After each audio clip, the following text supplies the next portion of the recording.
everyone, welcome back to my channel. I know I'm late to the party, but I've finally seen Avatar Fire and Ash, the sequel to Avatar Way of Water, and the third film in this Avatar trilogy created by James Cameron. Once again, it is directed by James Cameron himself, and as always, stars Sam Worthington, Zoe Saldana, Sigourney Weaver, Stephen Lang, Cliff Curtis, Kate Winslet, and so on. There's so many people in this film that I cannot list in one video. What is the film about?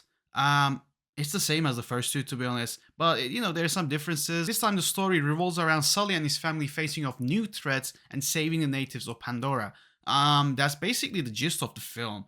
But yes, in this review, we will get right into what the story is and how it continues this Avatar franchise.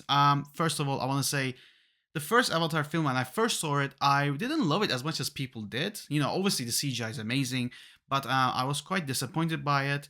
After rewatching it just before Way of Water, I absolutely loved it. I think I was too young at the time. I must have been 10 or 11 years old when that first film came out. So, I probably didn't get the message or like the meaning behind the film. I just enjoyed the visuals. But after watching it with adult eyes, I gotta say, it was a great film. I really, really enjoyed. And what do I think about the second one, The Way of Water? It's not quite good as the first one, but I still really enjoyed it. It was a fun time. Obviously, the CGI is even better now, and I just like that James Cameron knows how to deliver the spectacle, popcorn entertainment that the cinemas need. And obviously, they make a lot of money, so he knows what he's doing. Okay, what did I think of this film, the third film, Avatar Fire and Ash? Let me say, I absolutely loved 90% of this film. That 10%, though, really disappointed me and let me down. We will talk about that later. First, the positives. The CGI and the visuals. As usual, it is breathtaking. It's amazing to look at. Everything looks and seems that real that the human characters start looking fake. That's a joke, by the way. But it's a compliment on how good the visuals are. So props to everyone in that visual department. Like these films look amazing. And I think Fire and Ash looks the best out of all the three Avatar films. I had a problem with the second one. I thought some scenes and some aspects didn't look as good visually compared to the rest of the film. I'm gonna say Fire and Ash is a big step up. Everything looks absolutely amazing. I loved what I was looking at. So in that aspect, this film is worth seeing on the big screen. It's just amazing that how they can make a film out of just using motion capture and just sound stages and green screens. Literally, I gotta give big props to the wizards who make these CGIs and James Cameron's direction. And I can't even imagine how stressful and hard the sets and the production must have been. These film sets are already stressful enough, let alone making 2 and 3 back to back in 18 months. Yeah, that just sounds like hell. So I really gotta praise this aspect. I think they did a hell of a job. It's really, really good to look at. Okay, the story. I think it's a big step up. I had problems with the second one's story. I thought it had pacing issues and it was lacking some emotional moments, but overall it was just borderline fine.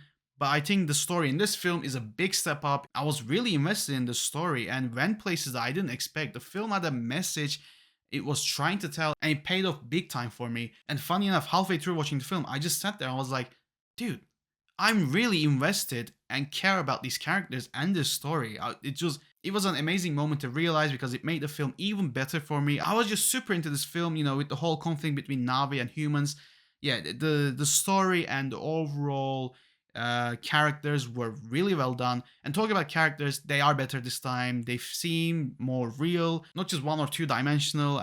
They are fully fleshed characters with emotions and character development. Surprisingly, I didn't expect to see a lot of character development from some characters in this film.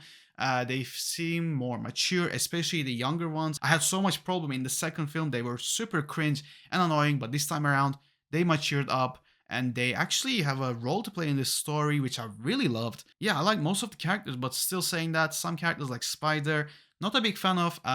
His acting got better, I think, this time around compared to the second one, but still, it's not that good, so it did take me out of the film sometimes. Either way, it was enjoyable to see, but I gotta say, Quaritch, played by Stephen Lang, he just steals the show. He steals the show in every film. He's so good in this film, and the character development, he's one of the characters I was mentioning that had the character development was very surprising to see. His journey is mirroring Jake's journey in the first film with how he's interacting with the Na'vi this time around. I really, really like that aspect and how it paid off by the end. And new Fire Clan, or the Ash Na'vi, whatever you want to call. I thought they were great. They were a great addition to the film, like the Water Na'vi from the second film, and their leader Warang, who was portrayed by Una Chaplin. Cool enough, she is the granddaughter of Charlie Chaplin. Anyway, I thought she was great. She literally stole the show in every scene she was in. Her chemistry at Quaritch was handled very, very well, and like I said, it mirrors Jake's and Neytiri's relationship in the first film, but in a more different way because they are villains and they have different motives.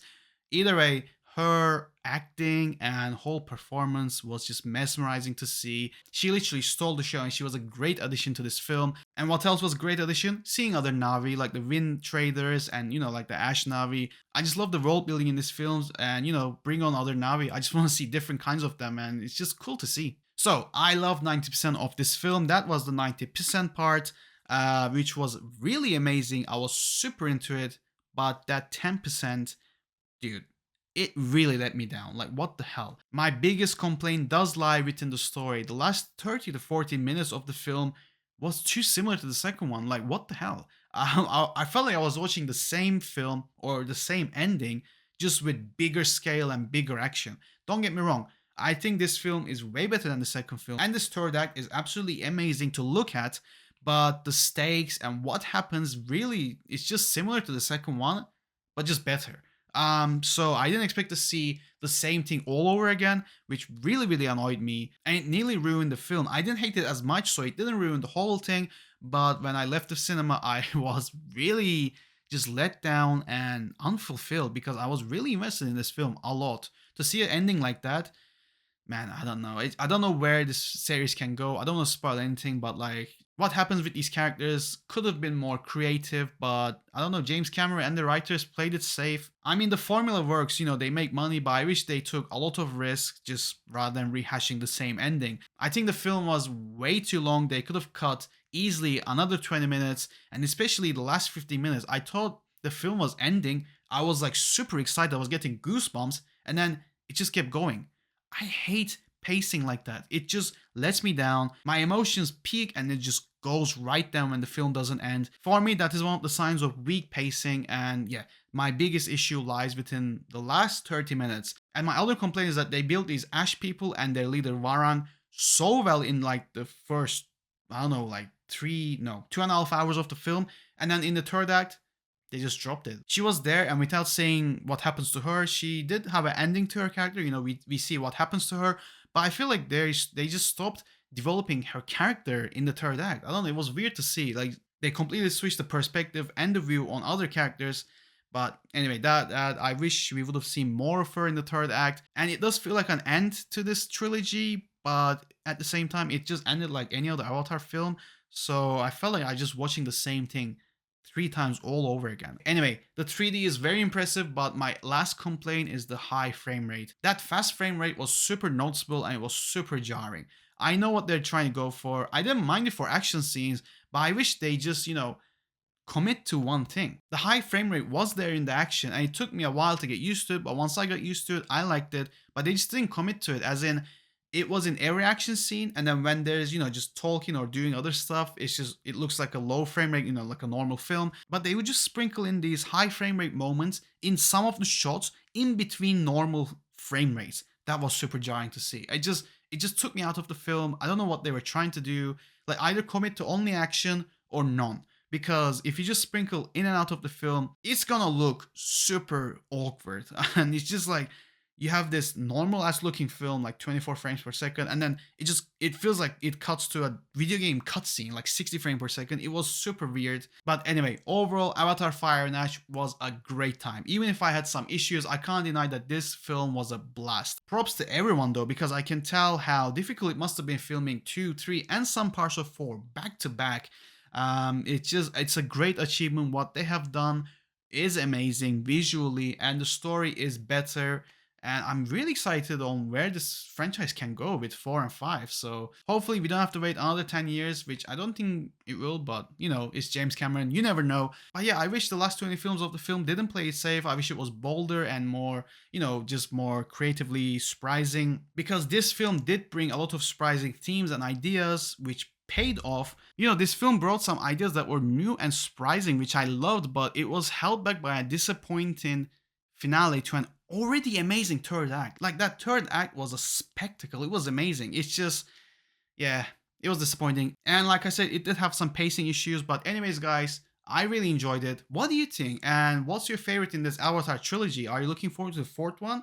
Either way, let me know down below. Merry Christmas. As always, thank you very much for watching my video, and I'll see everyone on the next video.